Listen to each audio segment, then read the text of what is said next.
কি করলে ভগবান আপনার সঙ্গে থাকবে, ভগবানের আশীর্বাদ আপনি পাবেন, সেই নিয়ে আজ কথা বলবো। দেখুন, ভগবান থাকা না থাকাটা নির্ভর করছে সম্পূর্ণ আমাদের কার্যদক্ষতার উপরে। অর্থাৎ ভগবান তার সঙ্গে থাকে জানবেন যে কিছু গুণাবলীর অধিকারী হয়। ভগবান তার সঙ্গেই থাকে, ভগবান তাকে সাহায্য করেন যে বিপদে নিজেকে নিজে সাহায্য করে। ভগবান তাকে সাহায্য করে যে কখনো অপরের ক্ষতি চায় না। ভগবান তাকে সাহায্য করে যে সবসময় নিষ্ঠার সঙ্গে যে কোনো কর্ম সম্পাদন করে। ভগবান তাকে সাহায্য করে যে অপরে ভালো চায়, অপরে উপকার করতে চায়। তো এই গুণাবলী অধিকারী যদি হন তাহলে অবশ্যই ভগবান আপনার সঙ্গে থাকবে। আর ভগবানকে কাছে রাখতে গেলে কিছু কাজ আপনাকে করতে হবে।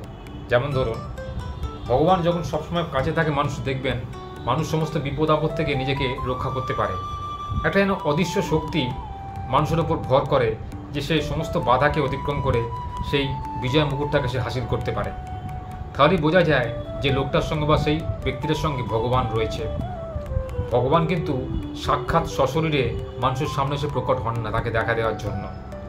ভগবান একজনের সঙ্গে রয়েছেন, তার কর্মদক্ষতার উন্নতি, প্রগতি, বুদ্ধি, বিচার শক্তি দেখলে বুঝতে পারা যায় তার সঙ্গে স্বয়ং ভগবান বাস করেন। তো নিজেকে ভগবানের সঙ্গে বাস করাতে গেলে আপনি কতগুলো কাজ করুন, তাহলে দেখবেন ভগবান ঠিক আপনার সঙ্গে থাকবে। প্রথম কথা, আপনার শত্রুকে আপনি চিহ্নিত করুন। অর্থাৎ আপনার শত্রু যদি আপনার সঙ্গে শত্রুতা করে, তাকে তখনই শত্রুতার জবাব দেবেন না। আপনি ভগবানের কাছে প্রার্থনা করুন, ভগবান আপনার শত্রু আপনার সঙ্গে শত্রুতা করছে, আপনি কি করবেন? ভগবান আপনাকে ঠিক বুদ্ধি যোগাবে, আপনাকে উপস্থিত বুদ্ধি দিয়ে যে শত্রু মোকাবিলা করতে গেলে শত্রুর দুর্বল স্থানগুলিকে বুঝতে হয়, তার দুর্বলতা কোথায় বা আপনার দুর্বলতা কোথায়, যাতে শত্রু আপনাকে ক্ষতি করার চেষ্টা করছে, আপনার কি দুর্বলতা আছে সেইটাকে আপনি আগে আইডেন্টিফাই করুন। সেইটাকে যদি চিহ্নিত করতে পারেন তাহলে সেই দুর্বলতাটাকে আপনি কাটিয়ে উঠুন। শত্রুকে জানতে দেবেন না, কোনোদিন বহিঃপ্রকাশ করবেন না। অধিক উত্তেজনা কিন্তু জানবেন ক্ষতির কারণ। উত্তেজনাবশত কোনো কাজ করলে সেই কাজ কিন্তু সফল হয় না। সমস্ত কাজ করার আগে ভালো করে পরিকল্পনা করুন, চিন্তা ভাবনা করুন, তবেই কিন্তু কার্যে অগ্রসর হন। যে কোনো কাজ করার আগে ভালো করে ভাবুন, তার সুবিধা অসুবিধার কথা চিন্তা করুন। তো শত্রু যখন আপনার মোকাবিলা করতে চাইছে আপনার সঙ্গে, শত্রু যখন আপনার ক্ষতি করতে চাইছে, তেমন শত্রু আপনার থেকে শক্তিধর, সে আর্থিক দিক থেকেই হোক, মানসিক দিক থেকেই হোক, আপনাকে তার যোগ্য জবাব দিতে গেলে আপনাকেও তার মতো হতে হবে। হতে পারে আপনি আর্থিক দিক থেকে তার সমকক্ষ নন, কিন্তু আপনাকে বুদ্ধির দিক থেকে তার সমকক্ষ হতেই হবে। তা না হলে কিন্তু শত্রু আপনার উপর বিজয় প্রাপ্ত করে ফেলবে, তখন কিন্তু আপনার বিপদ এসে যাবে। শত্রুকে পরাজিত করতে গেলে, ভগবানের সাথে থাকতে গেলে আপনাকে সব সময় চিন্তা করতে হবে যে আপনি সৎ পথে থাকবেন। দুনিয়া উল্টে গেলেও আপনি অসৎ পথে যাবেন না। কেউ আপনাকে ভুল পথে প্ররোচিত করতে পারবে না, কেউ আপনাকে ভুল রাস্তায় নিয়ে যেতে পারবে না, আপনাকে কেউ ভুল বুঝিয়ে কোনো কাজ হাসিল করতে পারবে না। আপনি সর্বদা লোকের উন্নতির কথা চিন্তা করুন, সর্বদা লোকের ভালো চিন্তা করবেন।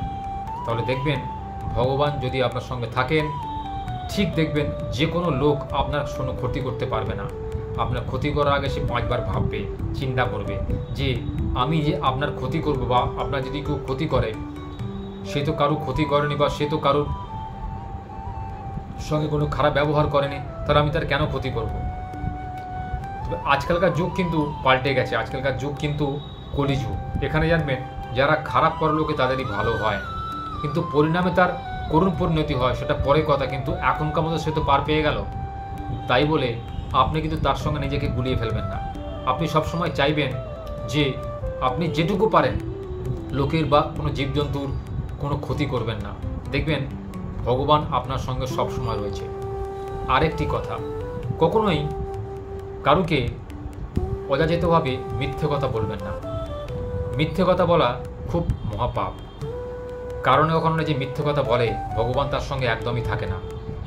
মিথ্যে কথা বলে কোনো লোকের ক্ষতি করা বা কোনো অর্থ উপার্জন করা, এতে কিন্তু মা লক্ষ্মী রুষ্ট হয়। সেই অর্থ কিন্তু আপনার ভোগে লাগবে না, সেই অর্থ দেখবেন আপনার রোগে চলে যাবে, ডাক্তারে খেয়ে নেবে, আপনার শরীরে লাগবে না, আপনার মনে লাগবে না, আপনার ভবিষ্যৎ সুরক্ষিত হবে না।